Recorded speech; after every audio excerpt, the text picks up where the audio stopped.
members and confusion in this important process.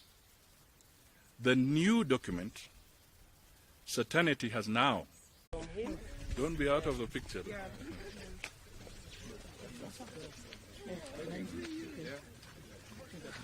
Okay. Right. First of all, you'll tell me if you'll give me a hands up or thumbs up, so that I can be, whether I'm audible enough.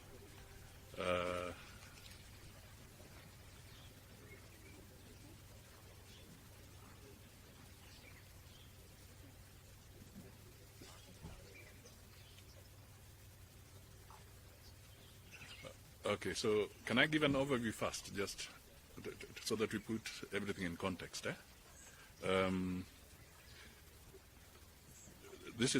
It will be a fairly long statement. We'll take it slowly, and then we'll make sure that you also get the soft copy of the statement, so that it can help you as a follow-up. And it focuses purely on the issue of the BBI and what we have resolved as ANC. Because earlier on, you will recollect that we had said before Bomas, and when I spoke in Bomas, I said we had done a lot of consultation, and our legal experts are also perusing the document that had been released in the Kisii event, and we had indicated reservations. So equally, yesterday I did a very quick initial reaction, and I said we shall give a more comprehensive commentary on this. So it's in the context of this that we are doing, making this statement, and then we shall now also pronounce our final position on this statement. Good? So, ladies and gentlemen, and fellow Kenyans, today I wish to make a statement which will reflect ANC's position as a party on the Constitutional Amendment Bill 2020 after consensus. When the final BBI report was released, ANC party critically read, studied, and analyzed each and every proposal in it. As a result, the ANC party cited several proposed amendments which, in our view, required further consultation, consensus, and subsequent amendments. We believed, and we still believe, that consensus is the way to go. We believe that this will enhance better governance and demonstrate genuine concern for the welfare of our citizens. Yesterday, the 25th of November 2020, the Constitutional Amendment Bill 2020 was released and signature collections launched. On our part, we have again undertaken a detailed study and analysis of the bill. We are satisfied that the bill has been revised, edited, and realigned, and has now incorporated new proposed amendments, some of which we indeed had proposed. Indeed, this bill has demonstrated a significant shift from the earlier proposals, and for this reason, we are encouraged by our insistence and that of many others, such as the Church, that consensus was given a chance. In this bill, our collective efforts have borne some fruit, as outlined briefly below. I will now go through some of the areas that we wish to highlight for the benefit of Kenyans. The new proposed amendments. 1. Article 88. In the earlier proposal, please listen to this significantly. In the earlier proposal, the IEBC commissioners were to be 7, 4 of whom were to be appointed by parliamentary political parties. In this new document, this proposal has been shelved altogether, meaning that appointment of the IEBC shall remain as currently provided under the present Constitution. Our verdict: this enhances IEBC's independence. The second item, Article 89. The earlier proposal, that is in the document that was launched earlier.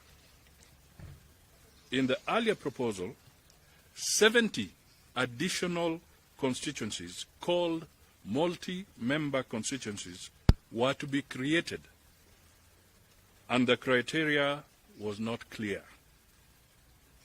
It thereby gives rise to fears that these additional constituencies might be distributed unfairly to give certain regions undue advantage over the rest through a biased representation.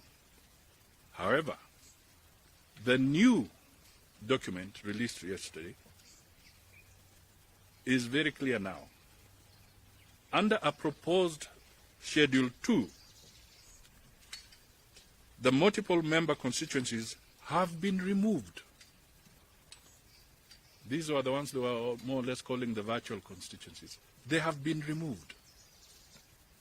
Instead, the additional 70 constituencies have been mainstreamed as single member constituencies and have been specifically designated in various counties across the country. So that, again, in our view, is a positive development. The third item is Article 97. In the earlier proposal, and I keep on repeating this, ladies and gentlemen, the earlier proposal, so that we can show you that we've been tracking the changes. And that is what I said, that we shall track the changes. In the earlier proposal of Article 97, there was no clear provision for gender affirmative action in the National Assembly, and the proposal did not guarantee the two-thirds rule, thereby compromising women representation from this critical house where participation in decisions affecting resources takes place. Now, in the new document, the one released yesterday, a clear affirmative action for people with disabilities, women, and youths has now been created to provide for the following.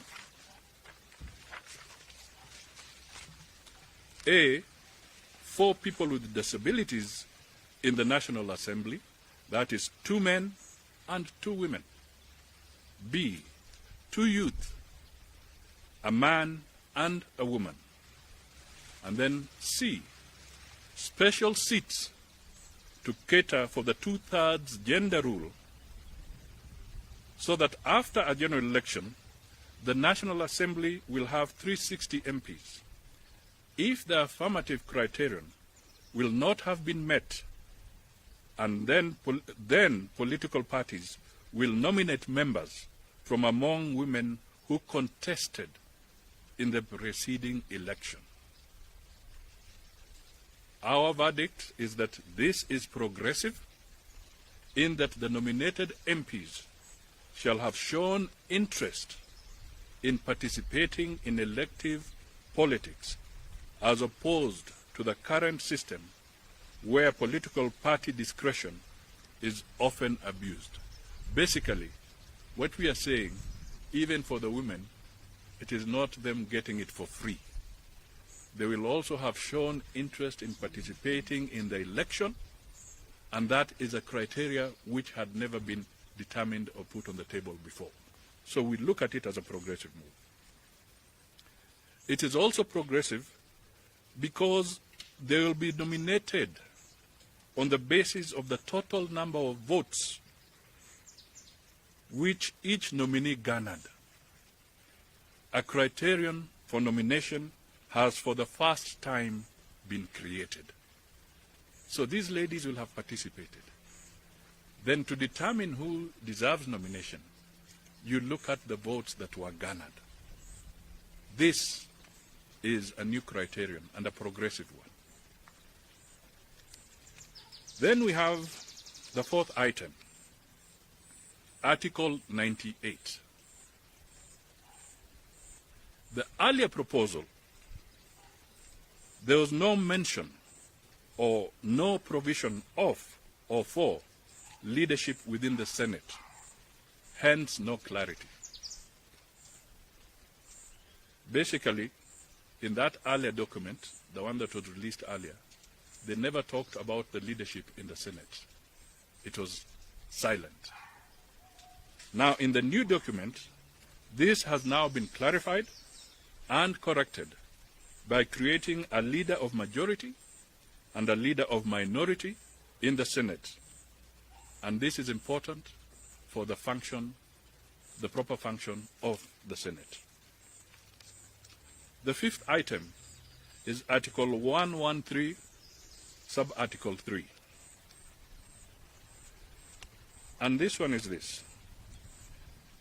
If the Senate was the house from which a bill originated, the Speaker of the Senate, and not of the National Assembly, can now refer the bill to the President for assent, a power that had been denied the Senate. This strengthens the Senate on bills originating from the Senate. Now, this is important because one of the things we raised at Bomas was that the document that had been released seemed to be whittling away the powers and the authority and the functions of the Senate. So that even a bill originating from the Senate, if there was an issue, the Speaker of the National Assembly is the one supposed to take it to the President for assent. Yet the debate took place in the Senate. This is now being rectified. We now move, and I'll come back to the Senate on a few other provisions. We now move to the Article 107A, the leader of the official opposition. In the new document, the leader of official opposition and the Prime Minister cannot now, unlike before, be from the same political party. Basically, the draft that came out when we were at Bomas was not clear. It was providing for very serious incestuous arrangements.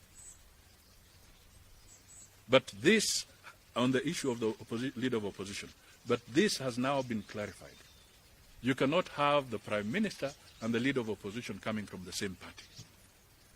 That was vague in the earlier document.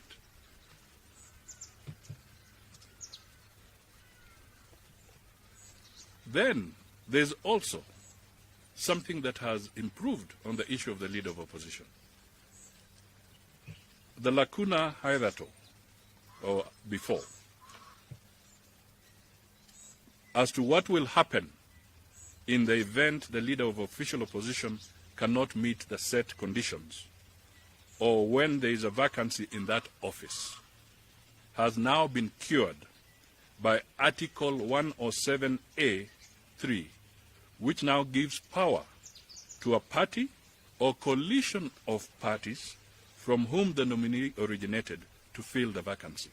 Now, this is very interesting because there are conditions that if you are to be the leader of opposition, you must garner at least 25% of the people sitting in the National Assembly. The question was, suppose nobody has attained that target. Does it mean that Kenya will go without opposition? So this has now been corrected in this document, that in the event of such a thing, there is a way out. We had even talked of, suppose the number 2 person, hypothetically, is an independent candidate, and he does not have the threshold of 25% in the National Assembly. Now, with this adjustment, assuming that there is a very popular independent candidate who becomes the runner-up in a presidential election, then he can now form an affiliation and a coalition with the other members and be able to meet the threshold because he was an independent. That was lacking. Now this has been corrected in this document. The 7th item is Article 151A. The earlier proposal, the President was to choose a Prime Minister, yet the very provision said that the Prime Minister will be that member of the National Assembly who shall have majority MPs or majority coalition. This had given an absolute discretion, therefore introducing inherent uncertainty and confusion in this important process. The new document, certainty has now been established by providing that the President will nominate, not choose, a Prime Minister who is an elected member and a leader of the majority in the National Assembly. Presidential discretion is thus removed from it.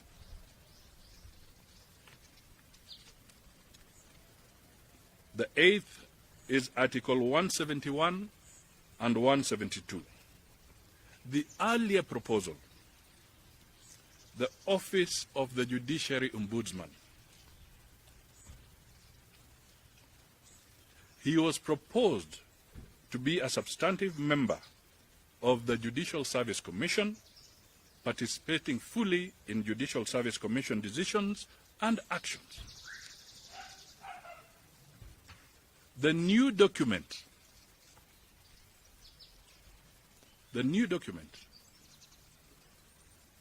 now brings it out this way. The Judiciary Ombudsman will now be an ex officio member of the Judicial Service Commission.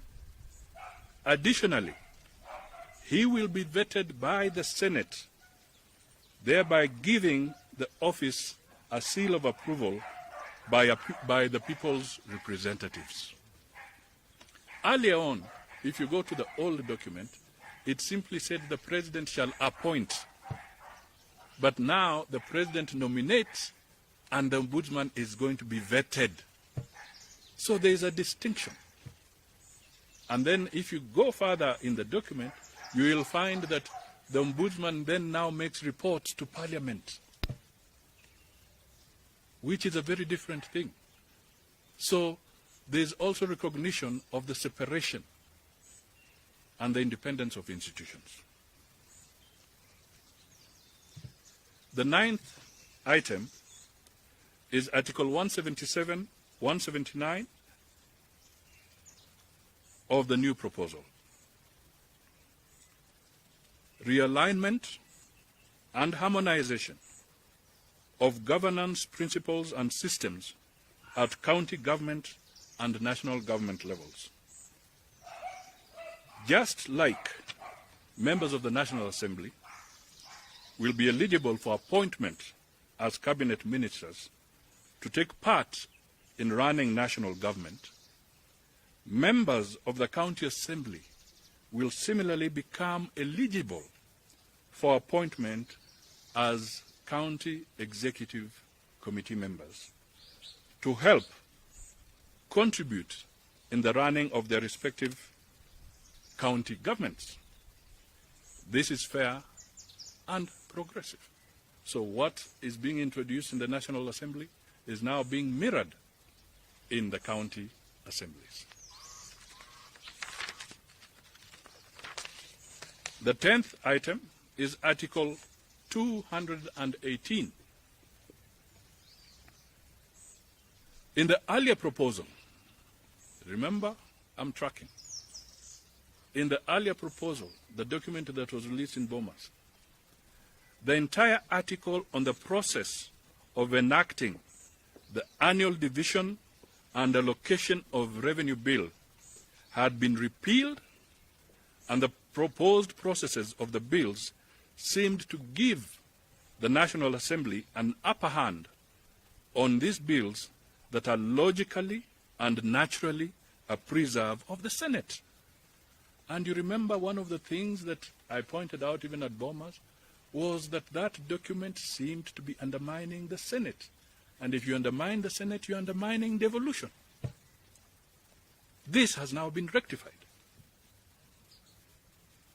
In the new document, the proposed processes of managing the bill and its passing have reverted back to what they are in the Constitution 2010. The Senate has been protected, and hence devolution has been protected. The 11th item is Article 223, Sub-Article 1. The Senate has been strengthened by being given power to vet and approve the presidential nominee as controller of budget, a power that previously was reserved for the National Assembly. Overall, the Senate has been strengthened by having a key role to play in the enactment of bills on finances to the counties, positions the Senate adequately, and these positions the Senate adequately to oversight devolved governance and protect public resources. The 12th item is Article 246. And I go back to the earlier proposal. On the Bomas Day, in this Article 246, it had established the Kenya Police Council, whose composition would be without any representatives from the public or civilians. Moreover, the council was proposed to be headed by a presidential appointee, namely the Minister for Interior and his or her principal secretary. Ladies and gentlemen, this proposal has been shelved altogether. This is responsive. And you remember, even the Catholics specifically identified this clause.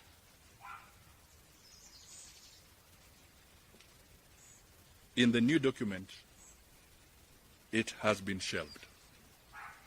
That means there are changes, amendments have been made.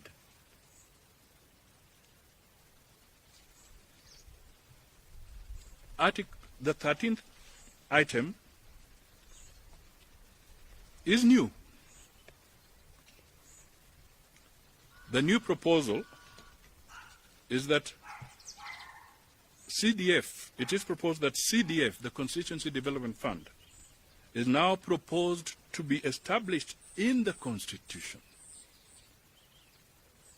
For many years now, the CDF has greatly impacted lives of many Kenyans in all areas of the country. But it had been declared unconstitutional by the High Court, hence the need for its creation in the Constitution.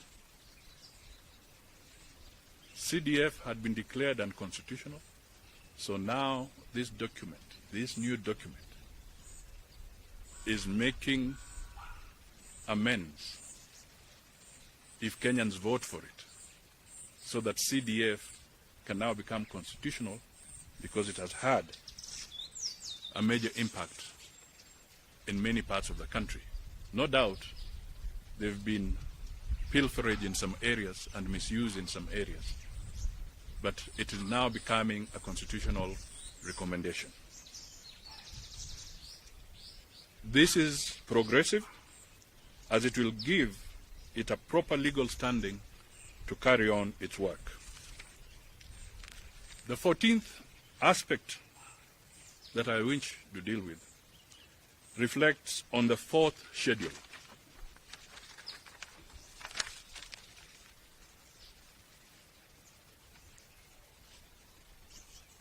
The proposed transfer of functions from the Nairobi County to the national government in the report that was brought out in Bomas. The proposed transfer of functions from the Nairobi County to the national government in the report has been deleted in the bill.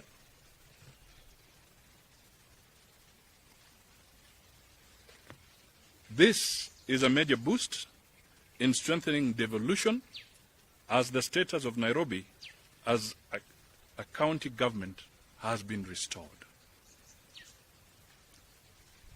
Ladies and gentlemen, this is critical. Yes, there was mismanagement in Nairobi County, and indeed there is mismanagement in other counties. But the biggest gain that Kenyans made in the 2010 Constitution was perhaps the principle of devolution, so that resources can be reallocated in a different way.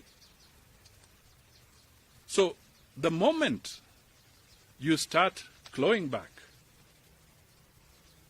if you had transferred Nairobi functions away from the devolved framework, you then alter devolution. And the question would be, after you start with Nairobi, which other major city would have been next? So if we want to protect devolution, then we need to live with it. And if there are mismanagement problems, let us, through our choices, let us, through our elective choices, put the right people in place.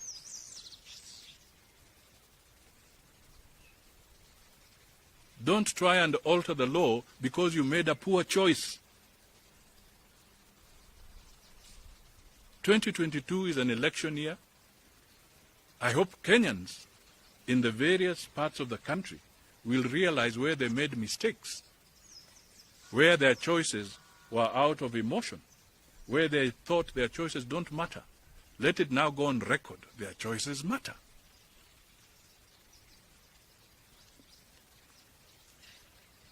For these reasons, in my concluding remarks, ANC party now supports the BBI process and urges all Kenyans to come together and participate in this process with a view to having a smooth and basically a non-contested referendum.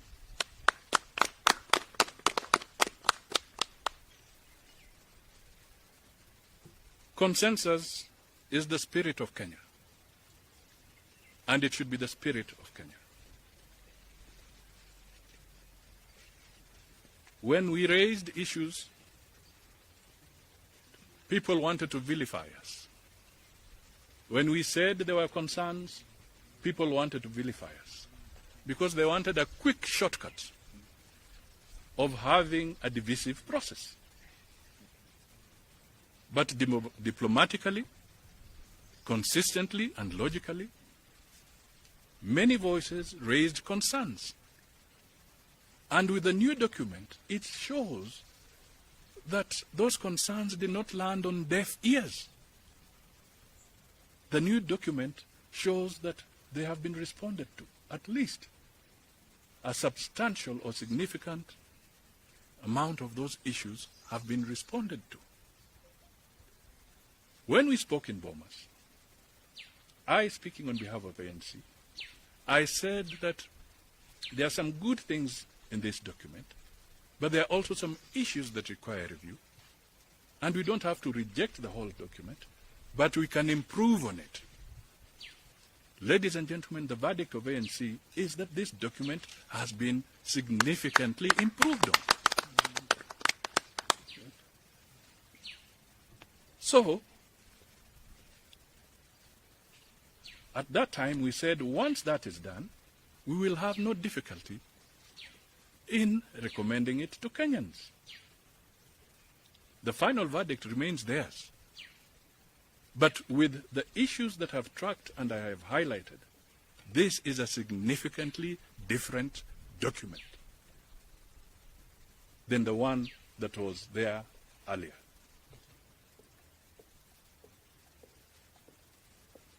On a lighter note, I am a Quaker by faith.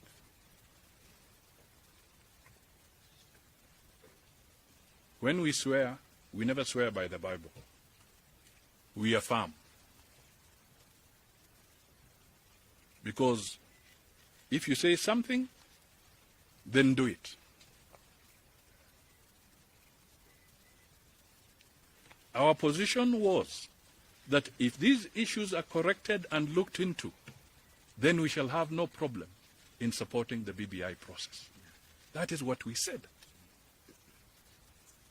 And therefore, we are saying to Kenyans, read the document. After all, the actual voting is not this year. The actual voting will come next year. So read the document. Track the differences. If you are still aggrieved, you still have the option to vote against it. And I also want to remind Kenyans that the position you take at a referendum is not necessarily the same position you take in a general election. We have seen it before. In 2005, we saw people take a position in the referendum, but when it came to the election of 2007 and 2008, they took a different position. And even political alignments took a different direction. We also saw this in the build-up to the 2010 Constitution. The formations that were there for the referendum did not last when it came to the election of 2013. The formations changed after the referendum. So I'm also telling you that the formations that might be there during this referendum, please don't imagine they're cast in stone. Because by the time Kenyans get to 2022, the formations around the general elections may be very different from the formations that may take place in the event of a contested referendum. So, ladies and gentlemen, that is our message to the Kenyan people today. We are all Kenyans. We must be peaceful. We must live by the rule of the law. And we must stop insulting each other. And we must stop pigeonholing others. Let people express themselves. God bless you all, and God bless Kenya. Thank you. Finally, let me just state that as we go forward, ANC as a party, after consultations with the team here and others, ANC will form its own platform of popularizing the document.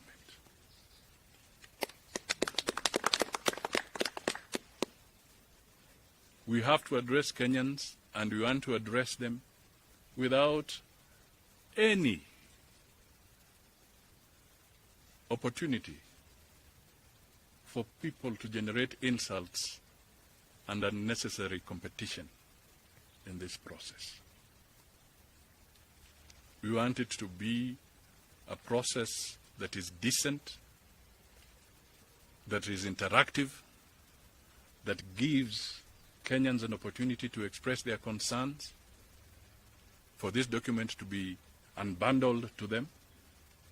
And the details of this team and platform will be unveiled to you in the next few days. Thank you.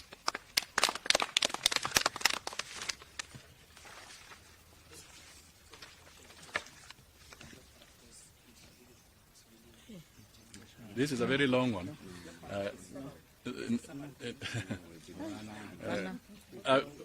Wacha nitajaribu kusema tu kwa kifupi.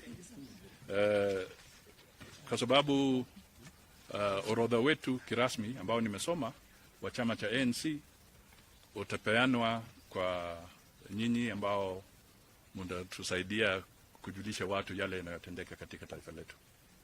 Kile ambacho ningependa tukuhimiza ni kwamba baada ya uzinduzi wa jana wa ile Constitutional Amendment Bill ya 2020,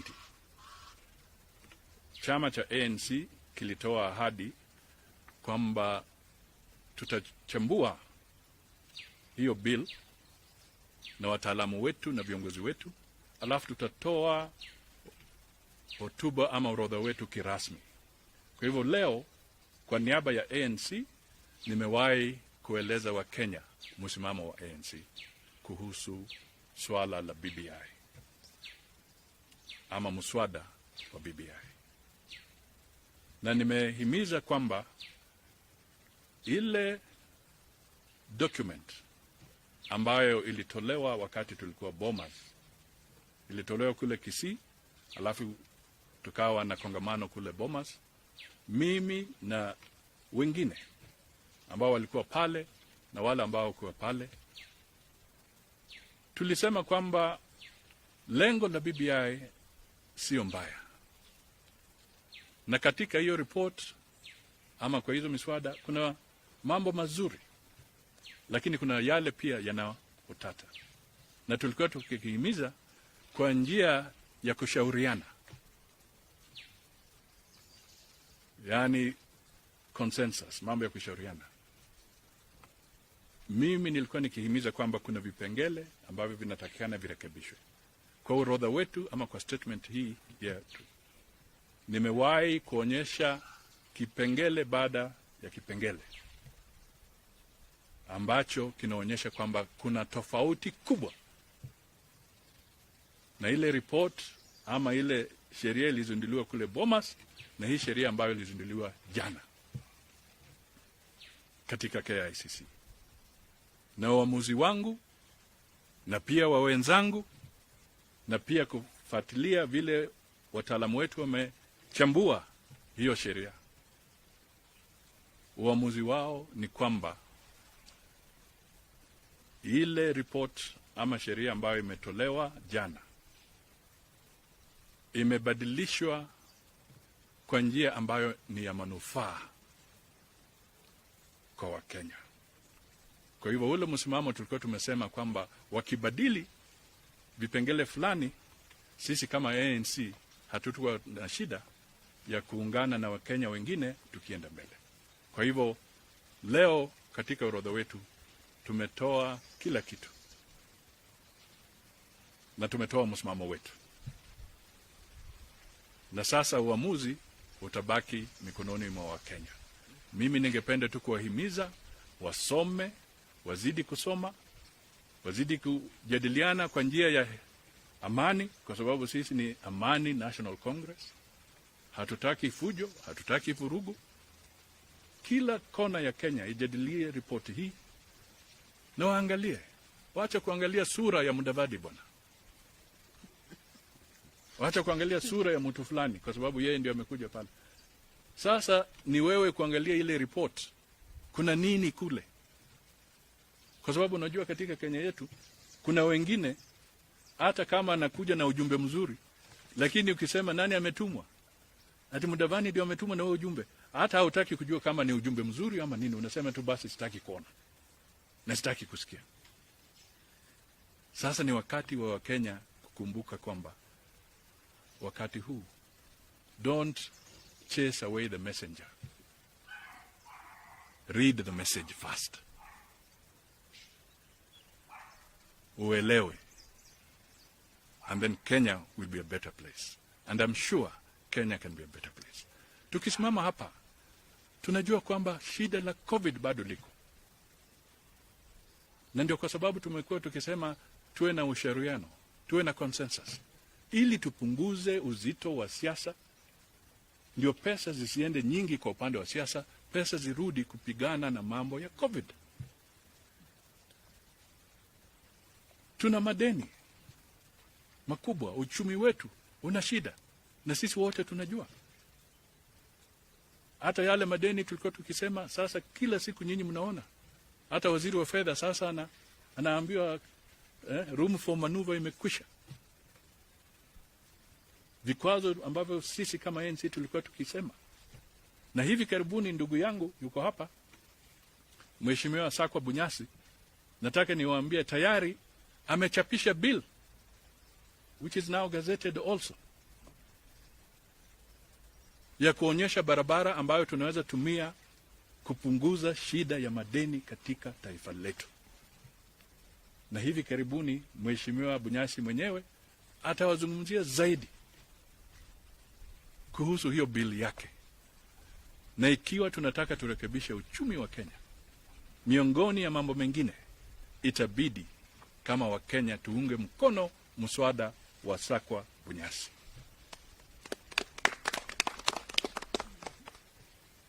Kwa hivyo ANC si kuropoka tu. ANC ni pia kutoa mwelekeo.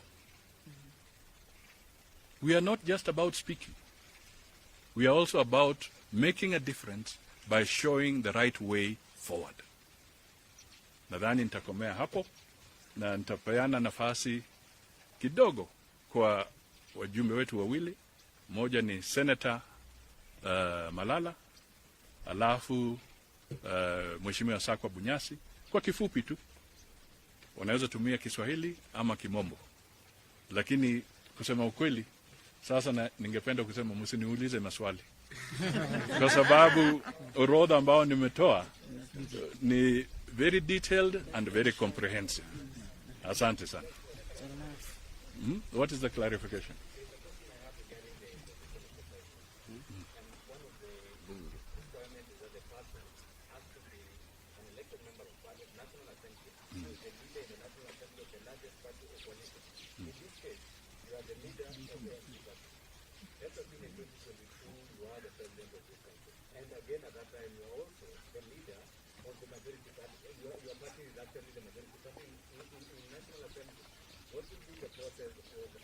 Nominating that person to be the Prime Minister, which in this case will be the President, and the party you are party in the National Assembly as the majority members of Parliament, and you have a leader at the top of the President.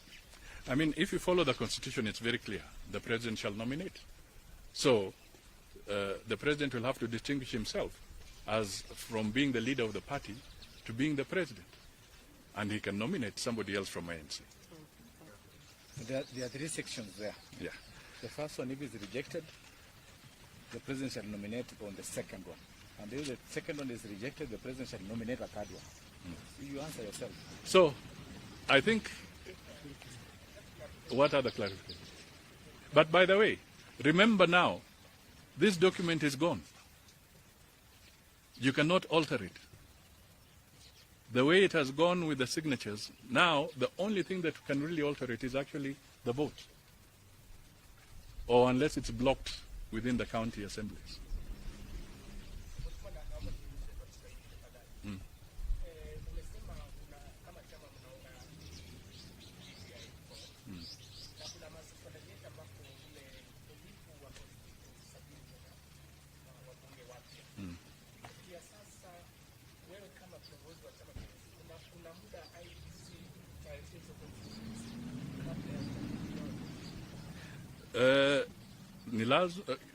Sasa hilo ni swala ambalo linaweza jibiwa na IBC. Lakini vile ninavyoona wanaweza. Ikiwa hatutakuwa na vizuizi vingine kuhusu hii process, wanaweza tumia, kwa sababu IBC wako na professionalism ya kuhakikisha hiyo inaweza fanyikana. Hiyo naweza kujibu. They have already demarcated every county. Like Kakamega is going to have 2 seats. They are considering the population, the size of the constituency. And IEBC will not even go on the ground. They will just use the census data to determine the constituencies. And they've already determined, and it's there in the schedule in the new constitution, proposing constitution. So, sasa? Good. Sasa nipeane nafasi. Oh, one more.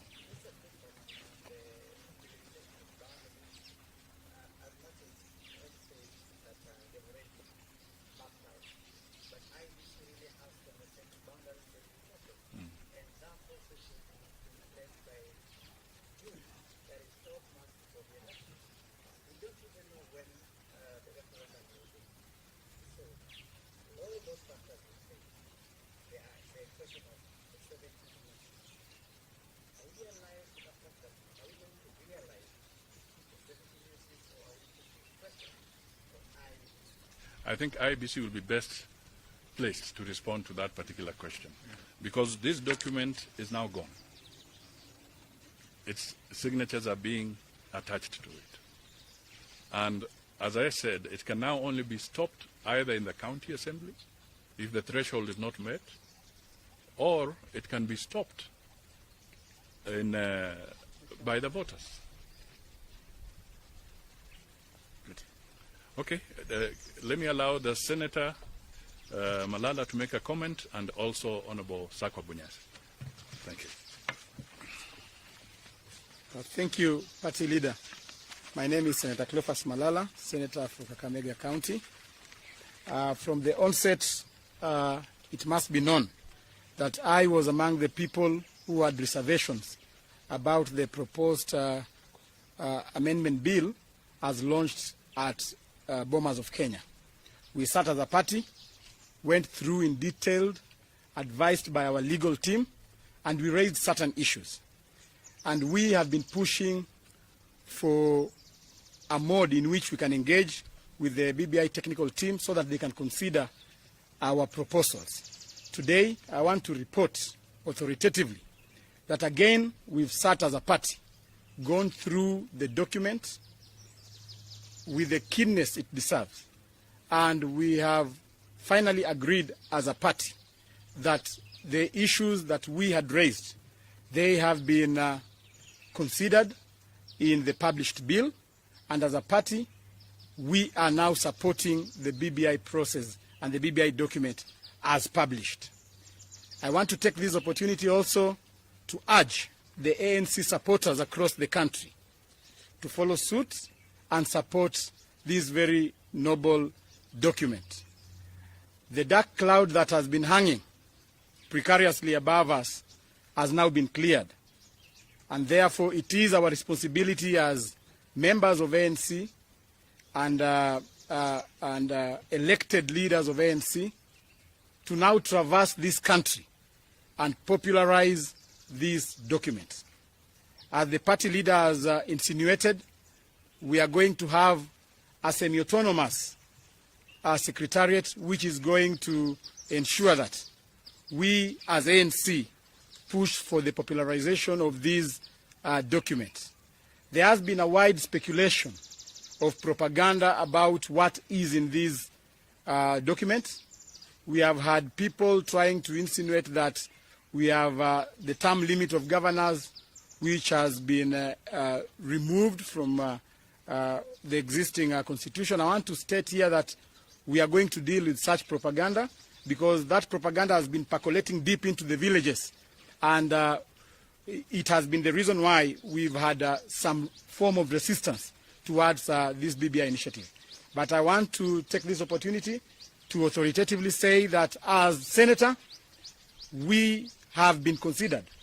The Senate is now basically, according to the interpretations and according to the provisions of the published bill, the Senate has now attained the stature we have been wanting.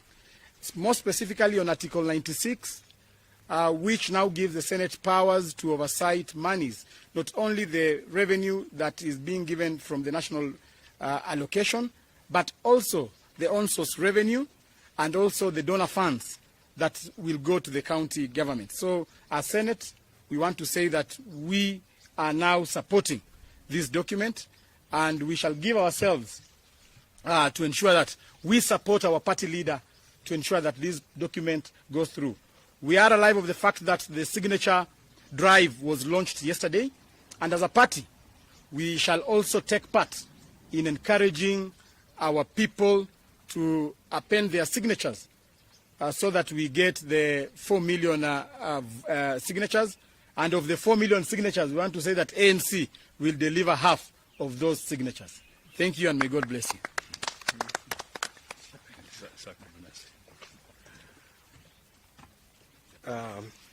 Thank you, Party Leader.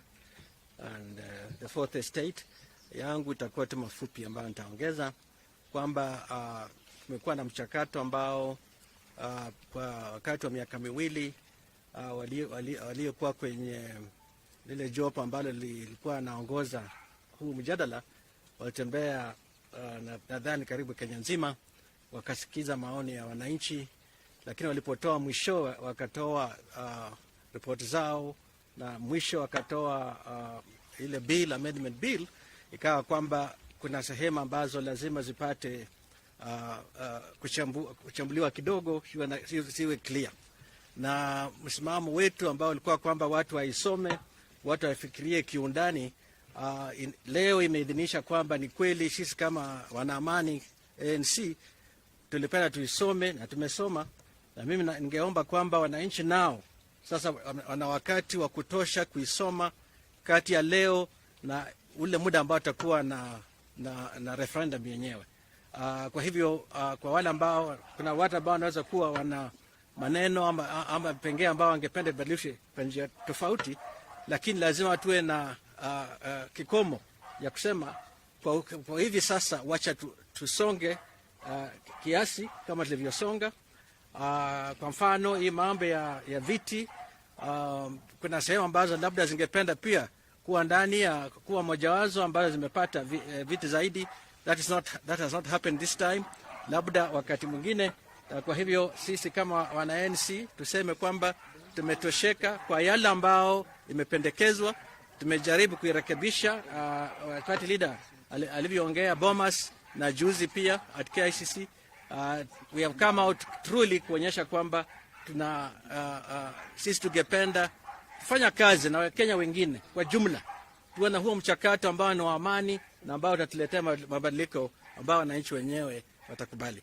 Na mimi naomba county assemblies kwamba wana nafasi ya kipekee ya kuichambua kiundani, kuchambua hii amendment bill kiundani, waijadili, na hao nchi tawategemea wakipitisha assemblies 24 watakuwa wamepeleka huu mchakato hatua fulani. Wasipoipitisha wanaweza kukomea hapo. Kwa hivyo naomba kwamba ikiwafikia waiangalie kiundani na wasaidie upande wa civic education, na sisi sote tutakuwa kwenye hali ya kutoa civic education. That is what we need. Ndio wananchi wenyewe sasa waamue kwa wakati wa kura. Asanteni sana na tuendelee kufanya kazi pamoja. Asante. Nimeambiwa niseme machache. Tumechapisha mswada wa hali ya kusimamia madeni, kuunda halmashauri ambayo itasimamia madeni ya Kenya, madeni ya kitaifa. Wajua tuliko si pazuri. Ukisikia kwamba IMF imetutembelea, IMF ni kama madaktari. Si madaktari wa kutuletea tablets, au na madaktari wa kukata na kuunganisha. They are surgeons. Wanakuja tu ukiwa kwenye ICU. Kwa hivyo inaonyesha kwamba hali yetu ya kifedha si nzuri sasa. Na ni lazima tuangalie ni kitu gani tungependa kufanya, ni mikopo gani tunachukua, na ilinganishwe karibu sana na gharama yenyewe ya miradi. Tusiwe na mradi ambao kama na shilingi 100 nalipa shilingi 200, hiyo excess huo mkopo ambao mwananchi atalipa. Na huu mswada unasema kwamba tuwe na watu ambao wana uzoefu kufanya analysis, so that wale ambao wanaenda kukopa wakope mikopo ambayo ni ya gharama ya chini, na pili wakope mikopo ambayo inalenga sana zile sehemu sekta zetu ambazo zatuletea manufaa baadaye. If it is being for roads, cost must be right. and must be done quickly. Kuna vipengele tofauti ambavyo viko. Kwa hivyo Treasury haitakuwa ile ambayo inatengeneza budget na wanasema tukope ambayo itatosha hii budget. Kama labda hiyo budget ni kitu ambacho kuna sehemu ambazo zingalingoja kidogo, ama ungalienda mahali tofauti pasipo kule ambao wanapitia. Wajua yule ambaye anakuambia ukitaka mkopo anasema njoo uchukue, sio lazima awe sio rafiki. Nataka yule ambaye anasema wacha nione yale mnayofanya, kwa sababu mkichukua lazima mtalipa. Hayo ndio baadhi ya mambo ambayo tumeweka kwenye huu mswada na umechapishwa. Tunangojea uingie kwenye mjadala wa bunge. Hiyo tunafuatilia na baadaye ikipitishwa idhinishwe kama sheria. Asante sana. Nakumbushwa tu na party leader kwamba kidogo tulisahau kugusia masuala ya World Development Fund.